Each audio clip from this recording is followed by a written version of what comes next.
Well, hello there, and welcome to the living room of the dollhouse for another reading from The Secret Language of Birthdays by Gary Goldschneider and Joost Elfers for April 11th, the day of the policymaker. And here at the top of the page is a visual representational image of the day of the policymaker. We have what appears to be, what's this? Oh, it looks like a stopwatch with a corkscrew manually adjusting the time. That's not where you do it. Hey, maybe it is. Who's to say? You set the policy, it sounds like. That said, kind of enigmatic as far as a representational image goes, but that often is the case. That said, I just kind of like folks to see what I have on the page here in front of me, keep you in the process, but doesn't necessarily mean anything, all right? Sometimes they do, most times they don't. That said, that's not what's important around here. What is important, though, is it's April 11th, so if today's your birthday, what is important around here is me wishing you a happy birthday, so happy birthday.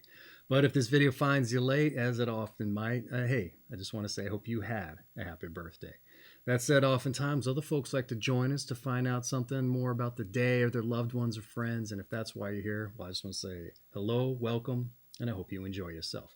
Now, before I dive in with the redirect, something I like to do around these here parts, and that is roll some dice. That's right, this is the Diecast birthday broadcast, so I like to live up to the namesake.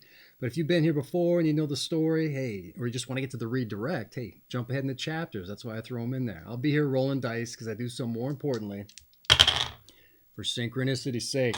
And here I rolled us a 6 and a 1 for a 7. So what's synchronicity, you may be wondering?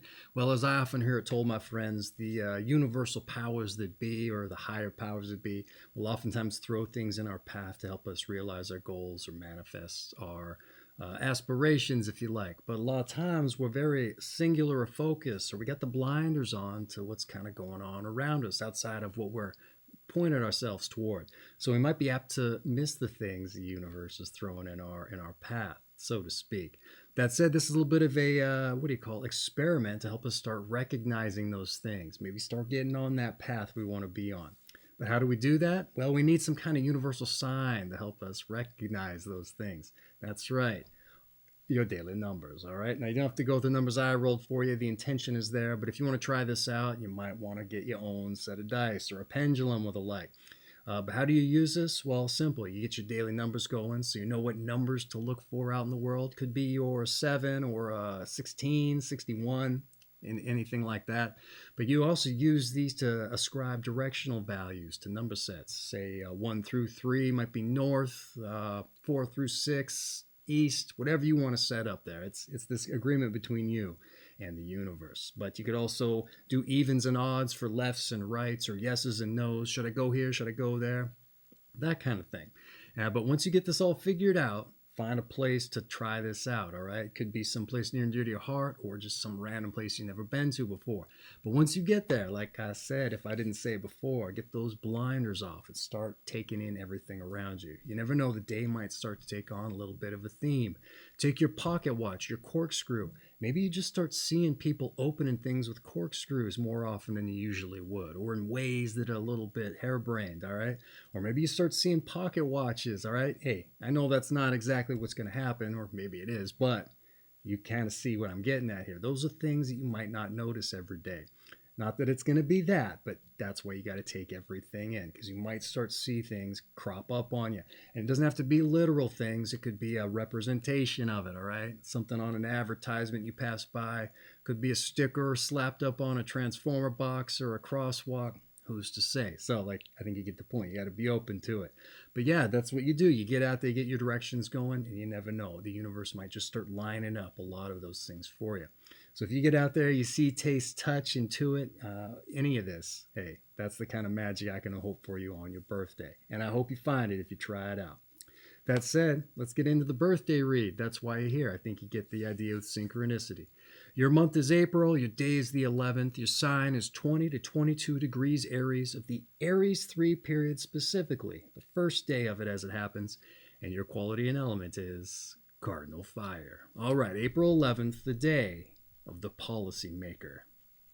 Those born on April 11 do not have the overwhelming need to be a star, like many of the people born in the Aries II period. When they are at the center of the action, it is generally due to their usefulness rather than their ambition. What they are most comfortable with is being a part of a decision making team, in which they often play the dominant role. It is ideas which most excite and stimulate April 11 people, not glory or prestige. April 11 people are less concerned with developing a sparkling personality than with honing a message. They do not care for the high blown verbiage that usually hides a rather mediocre or even non existent idea. Those born on this day like to know what others think, straight out and without subterfuge. This does not mean that they themselves are incapable of subtlety or make poor diplomats. Actually, as mediators, they can be quite superb, able to not only bring hostile parties together, but also to reconcile widely diverging points of view. Whether in the workplace, at home, or amongst friends, April 11 people are often called upon when all else has failed and the unsavable must be saved. Given such talents, April 11 people are, of course, psychologically astute, but also have the knack of finding common ground for agreement. Those born this day have a profound understanding of ideas and language, as well as the power it carries. Often, however, in their personal lives, they can be baffled and bewildered by what loved ones may express, also particularly if it is not to their liking. As good as they are in being diplomatic in policy-making areas, they may be on occasion surprisingly insensitive to the needs and the wants of those closest to them. Frequently, those born on this day take on great responsibilities for support, nurturing, and the education of their families. But nonetheless, they often fall short. Sometimes the energy required to fulfill such commitments has been spent in other areas, and there just isn't enough left. In addition, those born on this day must be aware of conflicts with those above them in a family hierarchy. And because of their fine social skills, April 11 people do well in professions which involve working with others, e.g., social work, it says in parentheticals, or planning for others, e.g., administrative positions. And those born in this day generally convinced that they know what is best for the common good, but they must also learn to listen carefully to feedback. Deafness to objective evaluation of their work may stand in the way of their success. Even worse is a gradual insulting of themselves from any criticism at all. April 11 people must always try to keep an open mind, and once having made a decision, not be ashamed to change course if events warrant. And essentially, cultivating flexibility is crucial to those born on this day, and also maintaining an integrity and an effectiveness of action. Well, all right, this was quite the interesting breakdown today. It totally deviates from the typical fare that we've kind of been encountering for the Aries period writ large, especially, what do we got? The most recent Aries II. Yeah, so anyway, I might be burning down what I have to say. I like to provide a little bit of a commentary on what we just read and the wider scope of not just the book, but the Aries zodiac period. So let's get into it, see what I have to say about April 11, the day of the policymaker. You're said not to have an overwhelming need to be a star, all right? Like so many other folks here in the Aries period.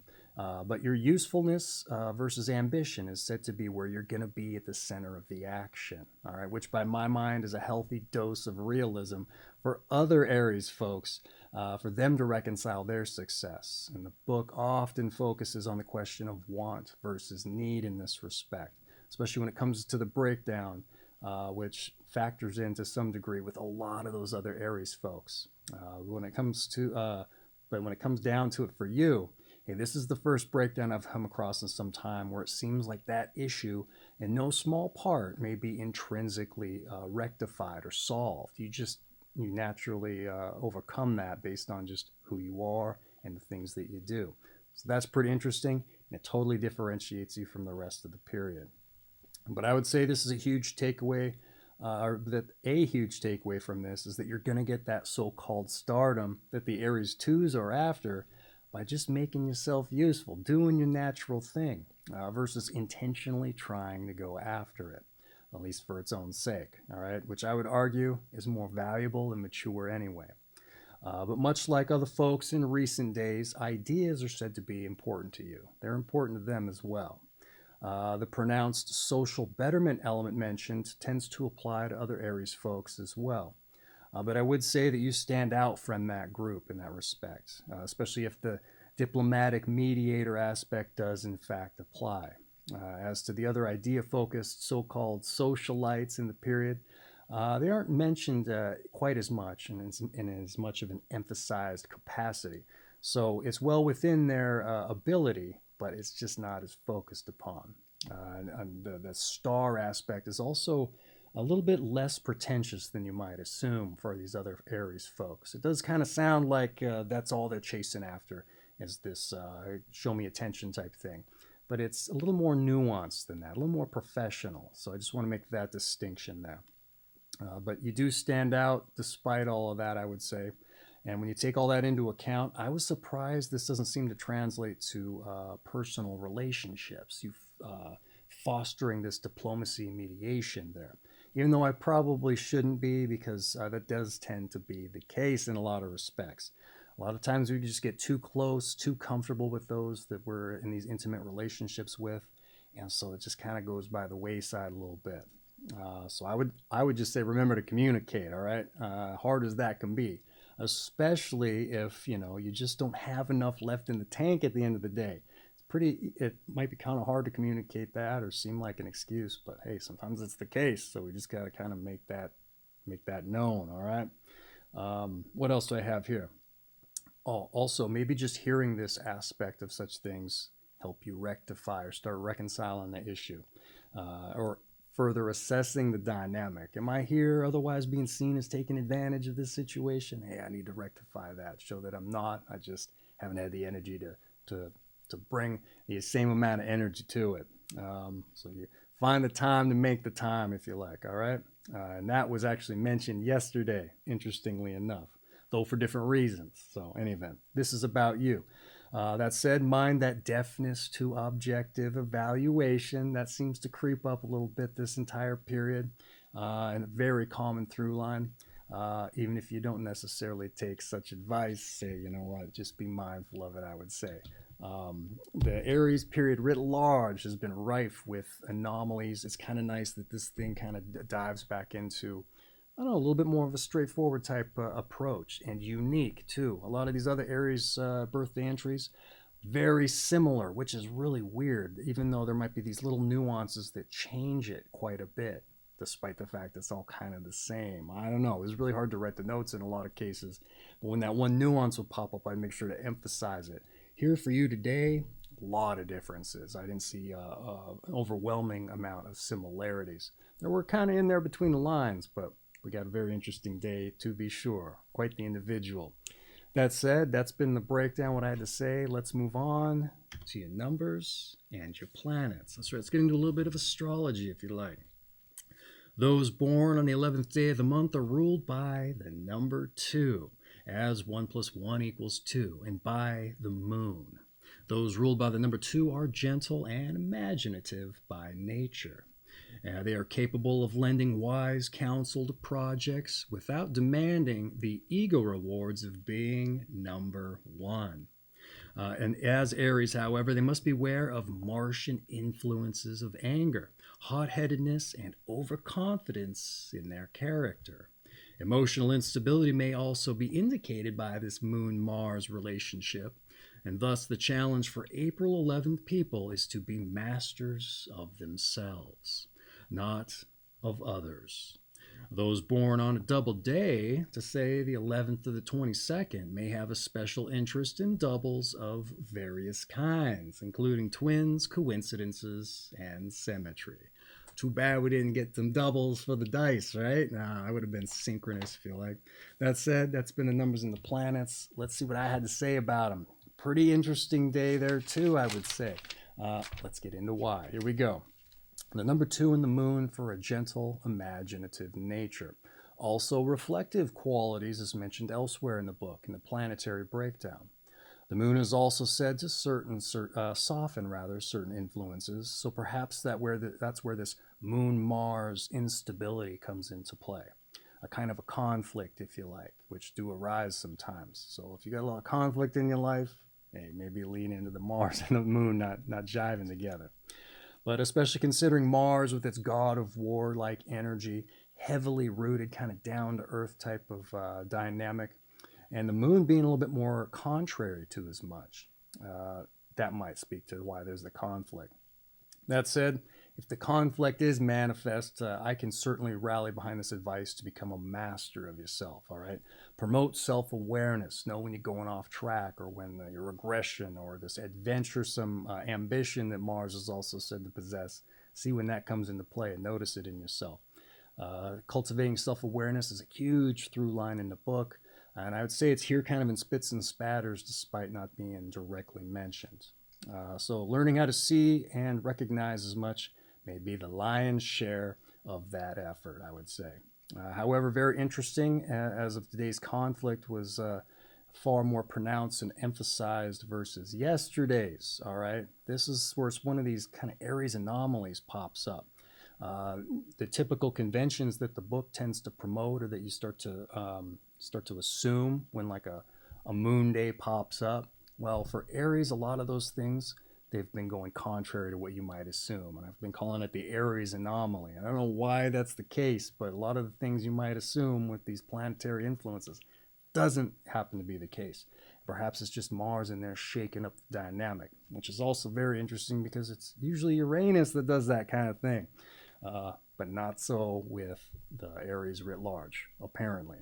Don't know why, but it seems to be the case. And I make that point because yesterday was the number 1 day ruled by the sun, which usually heightens such dynamics, all right, of like a Mars aggression. And didn't really seem to be the case, all right? I would say conflict more and seemed to line up with today, which is a little bit more interesting, which was kind of to my point. It was weird that yesterday didn't seem to kind of get this conflict, but here today you did with the hot-headedness warning and influences of anger. So I was a little surprised in that respect. That said, rather personalized numbers and planets entry today, which they haven't necessarily been doing in the book too much for the Aries period. So you got that going for you as well. That said, that's been the numbers and planets. Let's move on to your tarot. That's right, one of the more eclectic of the New Age metaphysical ideologies, but sometimes it stands as a good example or a metaphor. Sometimes it might even seem to influence the breakdown in no small part. But once we read it, we can just leave it here in the book. We don't have to take it home and start dealing out cards. I've gotten in the comments that it's blasphemous to mention as much. Hey, you know what? It's just for fun and for free. Let's see what it has to say. Maybe we gain some insight, something to consider. So let's get it. The 11th card, the major arcana, is Justice. A serene woman seated, holding the scales in one hand and a sword in the other. She reminds us of the order of the universe and that balance and harmony will be maintained in our lives as long as we continue on our path.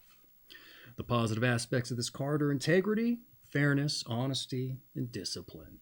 The negative aspects are low initiative, impersonality, fear of innovation, and grievances. Okay. Total copy-paste job here. They didn't personalize it for you, unfortunately. Let's see if I can pick up a little of the slack therein, ostensibly. Justice, the reminder of the order of the universe and that harmony will be maintained if we continue on our path, all right?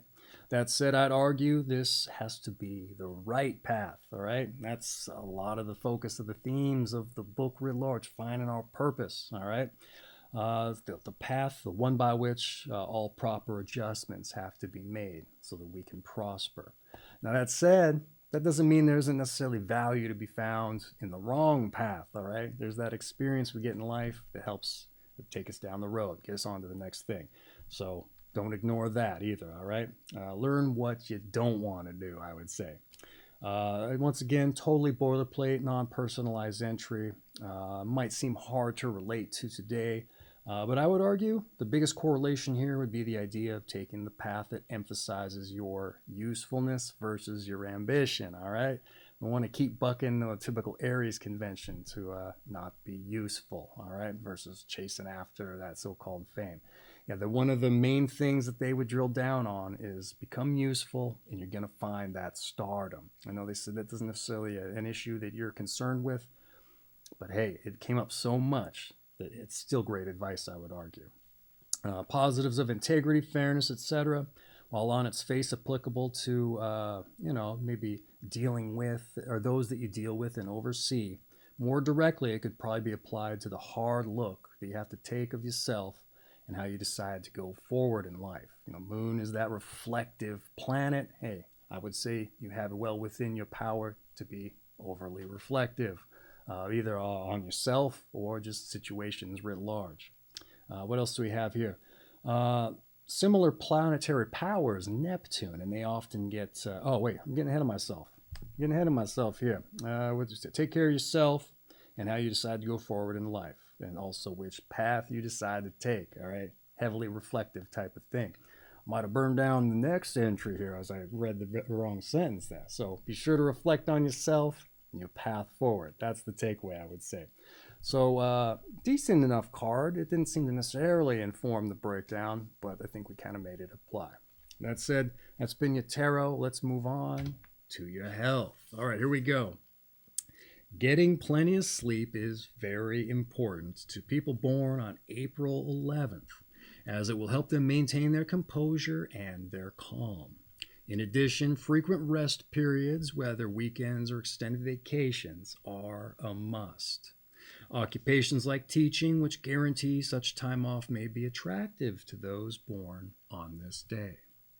And since April 11 is primarily a day of strong mental energy, those born on this day must take care not to neglect their physical side.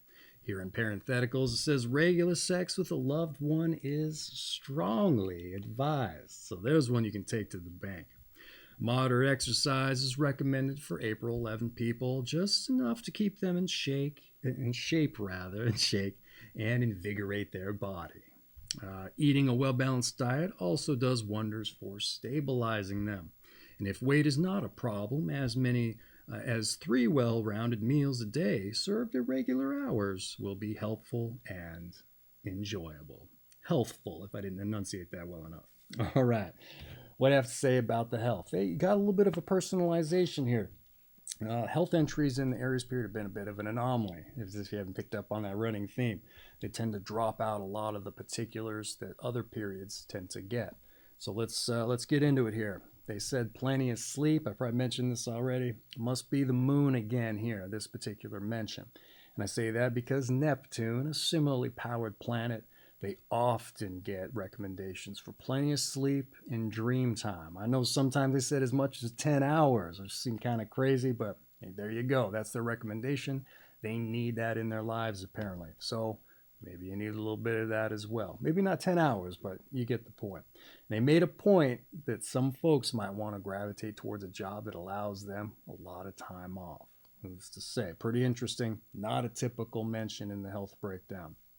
Let's see what I have here. So with the Mars conflict in the mix, probably a fair suggestion. Got to find time to cool your heels, reconcile your inner worth or your inner, modus operandi, so that you're not that hot-headed, flying off the handle kind of issue with the conflicts there. All right. They also said mental welfare with an emphasis on spending quality time with a loved one also makes sense in terms of the dynamics relayed in the breakdown. All seems rather common sense on its face, all right? Applicable to anyone maybe, but this is a rather specific and individualized health entry compared to all the others I've encountered. So for that reason alone, I would say maybe take note, all right? Because it doesn't often come up that way. Also, they mentioned eating a well-balanced diet does wonders for stabilizing you. And then they said that if not overweight, you can have 3 well-rounded. Another anomaly, they haven't been getting into the diet so much with the Aries folks. So you can kind of take this one to the bank, I would say, Also, they said a moderate exercise. This has been the recommendation writ large for Aries folks, which, again, bit of an anomaly as Mars days tend to get vigorous or combative sports, strenuous exercise recommendations on account of probably trying to exercise your god of war-like energy and adventuresome ambition. But it's been curtailed this period, regardless of the Mars influence. So moderate it is. Also, they mentioned that most Aries folks are doers. They're always active. They're always getting after it. So they tend to get the exercise just in doing what they do naturally. So to push it past that, when they do exercise, you might be risking self-destruction. So I think that's why they mentioned moderate. Body areas for the Aries, the head, the spine, the neck. So they've also been getting warnings against tooth decay, headaches, and stress, and recommendations for chiropractic in such cases. It was a bit of an anomaly when it was mentioned, but I just like to further that point since it hasn't been coming up for folks. I think it was one or two entries that mentioned the few things that I just mentioned for you, so I wanted to include them for you. That said, that's been your health. Let's move on to some advice. Here we go. Have an open mind, all right? Don't take on too many responsibilities. Keep your energy flowing, use it or lose it. Be more sensitive to the personal needs of those closest to you, and control your temper and beware of family conflicts. All right. Hey, I think we heard most of that, which is great. Yesterday, the advice didn't seem to relate at all, surprisingly. Couldn't make heads or tails why they brought up what they did. That said, I had to write my notes here in the book because I ran out of space in the notepad. Bear with me, I might get off track here. Let's get into it here. They said have an open mind, all right? Avoid the so-called deafness to the objective evaluation that they brought up in the breakdown. You may be hampering your success by ignoring, criticisms, if you like. Common Aries through line there. I mentioned yesterday, hey, maybe the way that you reconcile their criticism is to do something that solves the problem, but also at the same time doesn't at all address what their idea was. I kind of like to do that myself. All right, hey, I addressed your criticism. I just did it my own way, and it's usually in a way that makes them angry. So maybe that's a solution. All right, that's all I'm trying to get at. That's what I mentioned yesterday. They said don't take on too many responsibilities. All right, there's only so much one person can do optimally. This comes up often. All right, consider parsing that down so the things that aren't important don't infringe on those that are. Especially if you have the type of mentality to take on everything to the detriment of life outside of that. All right, common through line again here with as much. So we also don't want to be at our worst when we're trying to be our best. So if we're not taking the appropriate time, then the people that we do want to help aren't getting the best out of us. So we got to make sure we take the time off and measure such things. All right, pretty common sense, I would say, and that dovetails perfectly into keeping your energy flowing. I'm not sure where that necessarily comes from. Maybe it's that Mars-Moon dynamic that influences your energy to some extent. Let's see here. But good advice in general again. Let's see here. Be sensitive to those around you, they said. I would say they're your support system, even if you don't think you need it, all right? So don't take it for granted or take advantage of it, or be mindful that, hey, am I doing that? And ask the question. And if maybe you communicate again, hey, am I taking advantage of the situation? And people might just like to hear that in general, right? That said, I'd say it's easy to vent also. Maybe that's all you're doing is using that talk therapy at a person. And I would say that can get a little bit tedious. So we might want to measure that as well, or communicate, ask if it's getting tedious. So, but meter that out, make sure it doesn't escalate to a problem. That's all tenable, I would say. But hey, like I said, general good common sense type of stuff. But I would say it did apply to what they mentioned in the breakdown. So they're ahead of the game as opposed to yesterday, where it didn't seem to relate at all. That said, that's been your advice. Let's move on to your meditation. That's right. It's your birthday. You get something to reflect upon with your moon energy there. Here we go. If there is any hope for the world, it can only be in small acts of personal kindness. All right. Once again, if there is any hope for the world, it can only be in small acts of personal kindness. All right. That's your meditation. I'm not going to try to influence it at all by giving you my read on it. That said, I think it applies to you pretty well. This is a good choice for you. That said, your meditation in the can. Let's move on to your strengths and your weaknesses. That's right. Let's see where you got the girth and where maybe otherwise a little more atrophied in the bargain. Here we go. Your strengths, you're decisive, you're diplomatic. Oh, we knew that one. And you're sagacious. I don't think this word's come up before. I had to look it up. It said a showing of keen mental discernment and judgment. Otherwise shrewd, though I think shrewd is a little more clever and the like. But sagacious there, Sagacious. All right, but your weaknesses, oh, what could those be? Let's find out. We may already know. Insensitive, I don't know if I picked up on that one. Resistant and unenthusiastic. Interesting. I don't know that I picked up on those so much. Might have been buried in between the lines to some extent. Insensitive, hey, maybe that's just because you're a little bit more reserved at home because you spent all your energy or whatever. Maybe. That said, I like to say our strengths can help us overcome our weaknesses if we know how to apply them. But I also like to make the argument that our weaknesses can be strengths in unto themselves, so not to get rid of them altogether, all right? So let's see if I can make my case. How can being decisive, diplomatic, and sagacious help you, overcome your weaknesses? Well, if you're decisive, you're going to make a decision on what needs to be done, all right? Right or wrong, right path, wrong path. Hey, at least there's some forward movement. And you're going to find out if it doesn't work, I would say, all right? Some folks, they get hung up because they can't make a decision. Myself too, guilty as charged. Diplomatic, hey, I would say if you're reflective, you're looking in the mirror, you're going to find a way to convince yourself to do it if you're on the fence about it, or a way that you can justify yourself applying yourself towards it. Sometimes, we don't find a just way or a just reason. Hey, if we're diplomatic with ourselves, we make, concessions. That's not the right word, but when people come to a mutually agreed, you get, I think you probably get it. I just don't know the word at the moment. That said, you're going to find a way to comprise yourself to approach the weaknesses. Sagacious, showing a keen mental discernment and judgment. There you go. You're going to do that for your weaknesses. Hey, here's the best way to approach this. Or you're going to be at the tip of the spear, right on top of it, also in making your decision and being diplomatic with yourself about it. Your weaknesses, though, how can those be a strength? Being insensitive, resistant, and unenthusiastic. I often like to say what's a little bit of a cop-out is if you're in the boardroom and maybe the company you're working for is trying to sell to some conglomerate or the like, and hey, maybe you're the CEO and you don't want the sale to go through. Well, what's a strength? Hey, we can make this thing falter by, there you go, being insensitive, resistant, and unenthusiastic about the matter.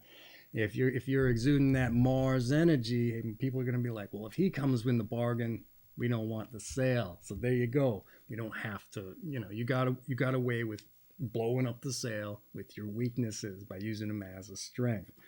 But that said, hey, how do we, outside of the cop-out, do you show resistance to certain things that you don't want to happen outside? Maybe in this diplomatic setting, more professionally, people are going to understand, hey, you know what, maybe this isn't the way to go forward. Insensitive, though, hey, sometimes we need to be insensitive to people's needs, especially if you're doing firing and the like. Hey, if you're overly sensitive, you're not going to be pulling the trigger on what needs to be done. So I could say it could be a strength in that respect. Give it to you, you're going to get it done, whereas these other people can't pull the trigger. And if you're diplomatic, mentally keen, hey, I think you're going to find the just way of pulling the trigger in those sensitive situations, all right? Just be careful you measured it. If you're diplomatic, I'm sure you understand. Don't be too insensitive, right? Unenthusiastic. Again, I think you're going to correlate the idea like, hey, this thing isn't for me. People are going to understand. It's a strength in that respect. Again, it's a bit of a hard cut. Maybe people take it the wrong way, but sometimes you got to rip off the Band-Aid, I would say, because other folks are too ginger with it. And then, you know what, you're just prolonging the pain. So I would say it's a strength in that respect. All right, so there's just strengths and weaknesses. Like I said, don't get rid of your weaknesses altogether, because it's not just they're going to be helpful and strengths in their own respect, but They're part of who you are. All right. Not my strongest case for that particular section, but I think I found my way through. I still can't think of the right word just to talk about compromise there. Maybe that's it. That said, that's your strengths and weaknesses. Let's move on to those born on this day. And when we get into those born on this day, something I like to do is focus on drilling down on using this as an opportunity, not just to see who shares your company, but maybe drum up an idea of what our passions are, what makes life fulfilling. Because I think it takes time, work, and effort to figure those things out. And for you, they talked about finding the right path in the tarot, and I think it got mentioned that you need to drill down on the right occupation and path forward. It was a theme, is what I'm trying to say. So I would say it factors into your life quite a bit, in no small part, especially since it was mentioned a few times. And it has been coming up for the Aries period that finding a vocation or a cause that they rally behind and that they flourish within is huge for them. And a lot of times they find it real quick. Other times they don't. And so I think it's a running theme. All this to be said, I'm hoping that for you on your birthday, we can start. This gives you the inspiration to start figuring that out for yourself if you haven't yet. Because it sounds like it's important for this period. I like to promote that it's important for everybody. So outside of that, if you have found your passion already, hey, then the hat I'm not wearing is off to you. And just find out who shares your birthday. That said, hey, I know you're probably not going to be taking on the vocation of the individual that got famous and put in the book for as much, but hopefully it just gets you gears turning and thinking about it. Plants the seed, if you like. So let's dive into it here. Those born on this day. We start off with Charles Evan Hughes, the Supreme Court Justice, resigned for presidential bid and returned to court as the Chief Justice, ostensibly when he lost the presidential campaign. We also have Dean Acheson, Secretary of State, post-World War II policymaker. We also have Mary W. Ovington, a civil rights reformer, NAACP founding member and board chairperson. So a lot of policymakers here so far. Here we go. Ethel Kennedy, wife of Robert Kennedy and mother of 11. All right. Hugh Carey, New York congressman, governor. Masaru Ibuka, Japanese industrialist, Sony Corporation director. Nicholas Brady, a Treasury Secretary, Michael K. Deaver, Reagan manager, Ellen Goodman, syndicated Pulitzer Prize-winning columnist, responsible for a work by the name of Turning Points. We also have Oleg Cassini, a fashion designer, Alonzo Jake Gauthier, or Gaither, perhaps. Gauthier, it looks like. Gaither. A football coach and led Florida A&M to 6 national black college titles, it says, with a record of 203, 36, and 4. Dame Avril Poole, Chief Nursing Officer of the British Health Department. Sir Raymond Carr, 2 R's. Warden, St. Anthony College at Oxford. Joseph Burnett Stewart, a British business executive, chairman, and Robert Fleming of Robert Fleming Holdings, it looks like. We also have Clive Exton, a British playwright and a screenwriter. Louise Lasser, a film actress. Joel Grey, a comic film actor. Elmer Oaks, OCHS, I think I'm saying that right, a U.S. Army general, and Manuel Neri, a sculptor. Oh, we also have Gervais de Pierre, a clarinetist. Oh, those don't come up very often, if ever. All right, so we got one of them.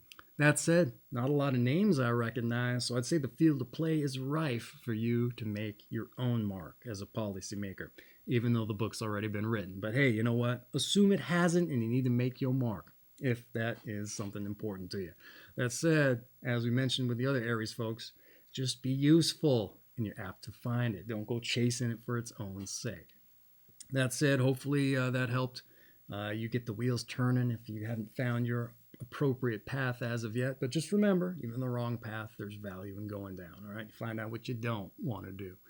That said, that essentially rounds out your birthday breakdown, except to say, or your birthday reading rather. Your season is spring. Your sign, once again, is Aries, of the Aries III period specifically, and your quality and element is Cardinal fire.